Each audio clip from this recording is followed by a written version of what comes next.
Hey everyone, it's Adriana from Adriana's Paper Crafts, and I am going to show you real quick how to assemble a printed chip bag. You are going to need your design that you've printed out. You're going to need double-sided adhesive tape or hot glue. So what you're going to do is you're going to get your adhesive tape, and what I do is I put a slip of double-sided adhesive at the top. The reason I do that is because I ship my chip bags out, and so I do them assembled but unfilled. So what I do is I glue the bottom, leave the top open just like this one here. That way my customers can fill them inside. And then all they have to do is put their chips or their snacks inside, and then they remove this double-sided adhesive tape that's right here. And then they're able to close their bag and seal it. So, but like I said, the bottom is already closed. So, grab your printout, flip it over. If you want to do what I did, go ahead and stick that adhesive up there. As you can see, you can kind of see through this paper. It is the same width as the design. So, I do measure it out before I actually stick them on there. So you're going to go ahead and meet your back sides together just like this. You want to make sure that the placement is good. You don't want your front part of the design coming over to the back. And then I use hot glue for it. So you're going to put down your glue.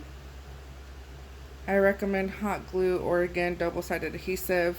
I don't like to use glue sticks or wet glue. It just makes too much of a mess with the wet glue, and glue sticks to me are just not strong enough for this. By the way, this is a matte design. As you can see, it has no gloss to it, versus like this paper here, it has gloss to it. So, just in case anybody's wondering. Alright, so it looks good on the front, just like that. So then what I do is I grab my hot glue, come down here, just put that line down, go ahead and seal it. Of course, be careful if you're using hot glue, it is hot. Now what I do is that while it's still semi-hot, or wet I mean, basically while that glue is still drying, I go ahead and stick it into my paper crimper, and I crimp it. And the reason for that is because I have found that it leaves like such a crisp, clean texture there, since it basically molded the glue into the shape of the crimper. So sometimes, of course, you'll get a little bit of glue that comes out. Just clean that up. So there's the bottom, and then like I said, my double-sided adhesive tape is right there. I go ahead and just kind of do that to the top and then stick it into my crimper. A crimper is not required, but I really, really, really love the extra detail it gives, so that's why I have it. And that's it. If you have any questions, just let me know.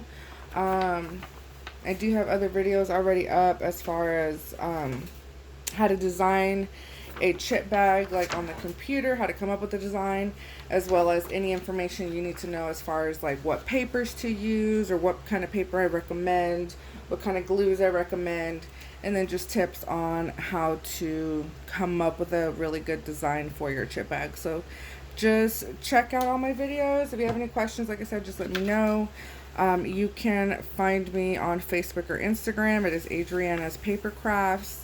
You can also shop my website. It is www.adrianaspapercrafts.com.